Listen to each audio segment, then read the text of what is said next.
Hey guys, welcome back to the channel. Thank you for being here. My name is Andrew, coming to you from the beautiful Carolinas. Today's topic is going to be how the narcissist keeps you waiting. Think about that for a minute. Guys, if you like the content, please like, subscribe, and share. So, I did a video on this a few weeks ago, and I have encountered many people that want another version of it. So here we go. How the narcissist keeps you waiting. Let's take the workplace that's where we'll start off. In the workplace, the narcissist, let's say it's the narcissist workplace bully, your boss. How do they keep you waiting? Well, many times they'll give you assignments and jobs, tasks to perform, to do, because that's your job. But they will give you many of these. And then when you do them properly, you report back, you send them to the boss, the manager, and then they say, no, that's not good enough. That doesn't make sense. And you're like, well, wait a minute, I'm the expert here. I'm the person that's being paid money to do this. You're actually out of your element. Yeah, you're my boss, but you don't really know what you're talking about. And boom, what happens? You have to do it all over again. It's because the narcissist, where in fact they perhaps don't even know your skill set, but they know that they are higher than you on the corporate ladder, and they can make you do things over and over again. That is meant to disrupt your energy. And it happens so frequently. Not all the time. Many times the boss knows what's going on.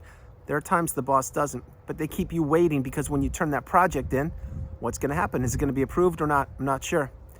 Another way with the narcissistic workplace bully, how they keep you waiting. Let's say it's your birthday or a holiday, or it's the weekend, or it's Friday at 5 o'clock and it's time to go home. What happens? You're waiting for that clock to run down so you can go home, you can have a weekend. But then many times the narcissist will keep you waiting again, because they will dump a pile of work on your desk, or they will blow up your phone when you're on vacation, or when it's your birthday, or when it's events or Christmas or holidays or the weekends. That's why so many times I suggest to people, if you're in the 9-to-5 workplace, do your job, but at 5 o'clock, if that's when you're out, you're out. Don't be accessible to these tyrants, to the workplace bullies. That's another way the narcissist keeps you waiting. Now, in the romantic relationship or the friendships, this is a whole different ballgame. The narcissist, they keep you waiting so many different ways. Let's think about this for a minute. Let's say it's a romantic relationship. You are married. You're looking to get divorced. Is the narcissist going to make your life easy? Probably not. You're probably waiting for those divorce papers to be signed. You're probably waiting for assets to be split up. You're probably waiting to sell your house.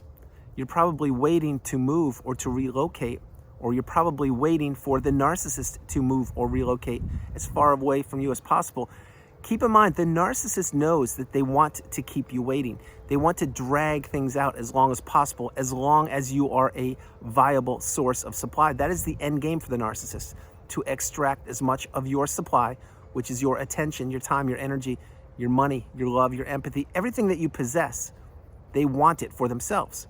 And they want to make the ending of the relationship dragged out, or take as long as possible. Why? Because they're playing the waiting game, and they're trying to wait you out. Let's use divorce for a minute. This is a prime example. You're divorcing the narcissist, or perhaps you already have, and if you have, please drop comments below. But when you're divorcing the narcissist, it doesn't go, you don't sit down, have a cup of coffee and say, okay, this isn't working out, let's split the assets 50-50. It doesn't work that way. The narcissist is going to drag it out as long as possible, because they believe they are entitled to more than 50% of the assets, no matter who was doing what. It's the same thing with the house. It's the same thing with the assets. They want more, because they believe, remember, the narcissist believes everything is a competition, everything is a transaction, and that they must get one over on you. So they will keep you waiting, and they will keep dragging out these end events, meaning a divorce or splitting of the assets, because they really want to get the most out of it. And they believe the longer they wait, the more frustrated you will become, and eventually you will just succumb, and you'll say, okay, fine. Take 55%, take 60%. I'll take the 40. I just want this done with. That's the waiting game. I hear it each and every day. It happens. That's exactly what the narcissist does. Other things that the narcissist does, let's say you're texting the narcissist, and you are, say it's a relative, a brother, sister, aunt, uncle, whomever. Well, you're waiting for their response, and many times the narcissist won't even reply. Perhaps they'll give you a one-letter word like K. But remember, when they text you, you're supposed to be right there on call to respond to them. You're supposed to report to them. Keep that in mind. The narcissist wants information from you. They want to know what you're doing, who you're with, who you're spending time with, what's going on in your life. The more the narcissist knows about you, the more they can manipulate the narrative, and the more it seems that they can undermine what you're doing.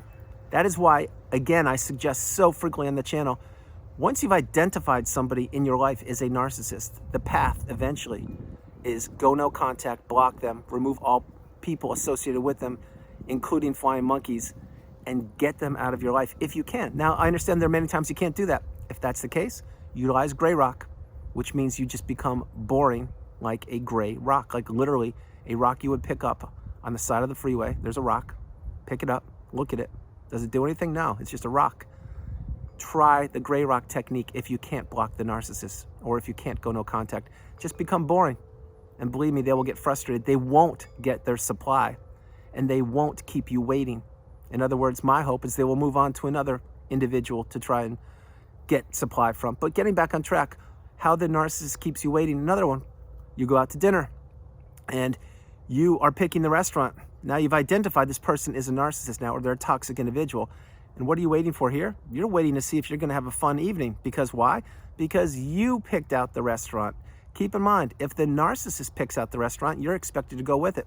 No matter how good or poor the service is, the narcissist picked it out. So everything's supposed to be great. That's exactly how they look at it. But if you pick it out, you're just waiting for the other shoe to drop.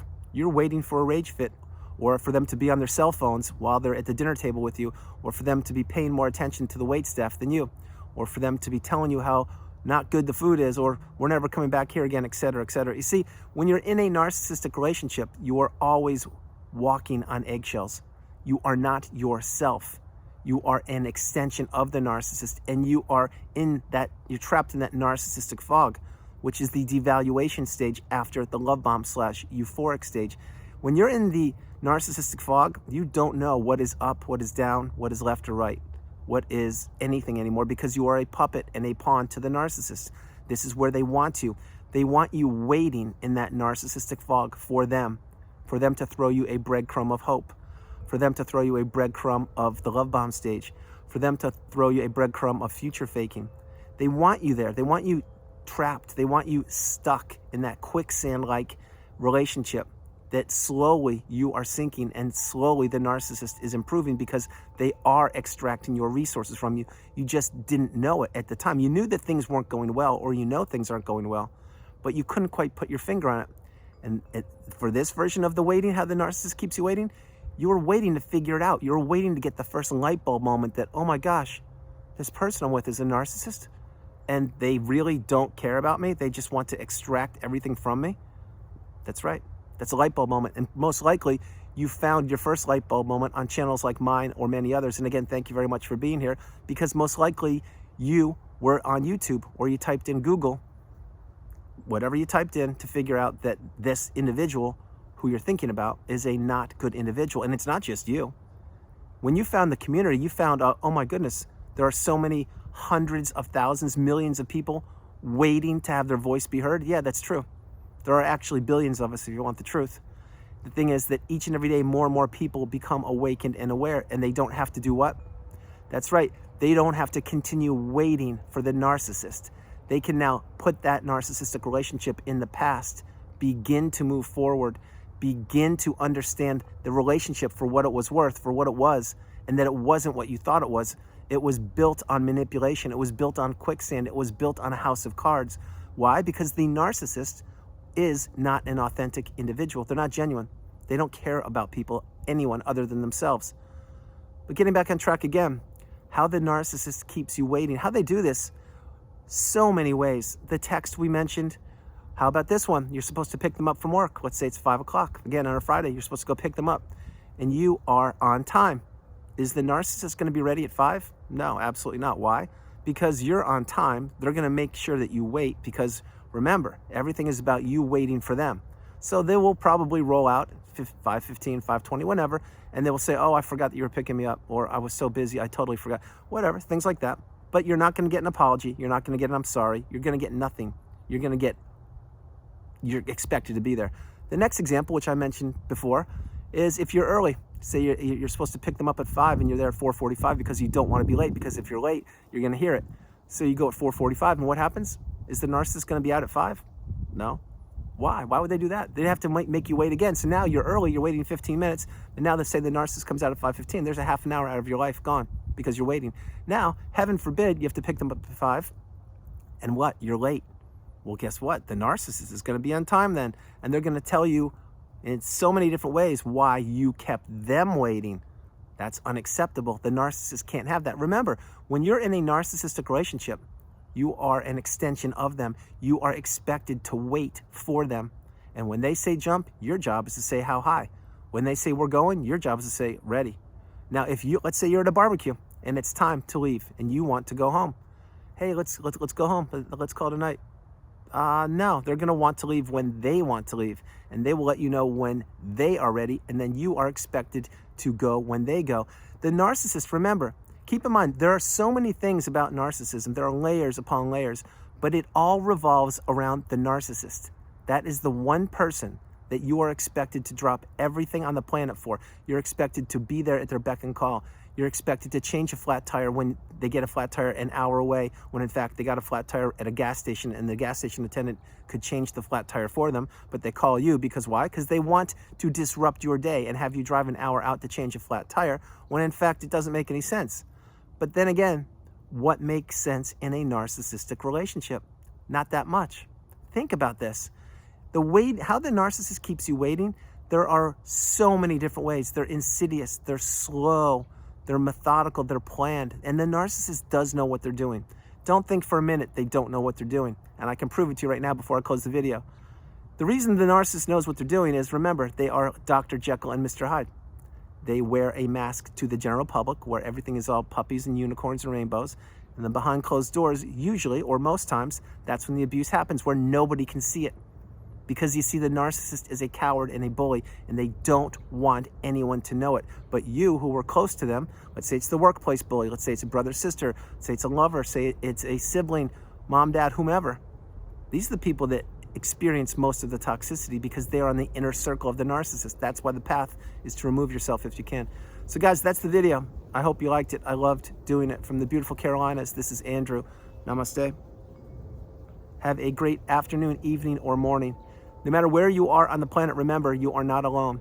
You are not alone. Continue to move forward each and every day. Continue to become the best version of yourself. Continue to understand that any toxic relationship that you are a part of, I strongly suggest to minimize that exposure. If not to minimize it, to completely end it, meaning separate yourself from the person. Because what people are trying to do, energy vampires, they're trying to steal your energy and your resources, and they're trying to learn an awful lot about you. And when they learn things about you, you're vulnerable, and that's when they can do not so good things. So guys, remember that no matter where you are on the planet, you are not alone. I love you. Have a great afternoon, evening, or morning, and I will talk to you tomorrow. All right, bye guys.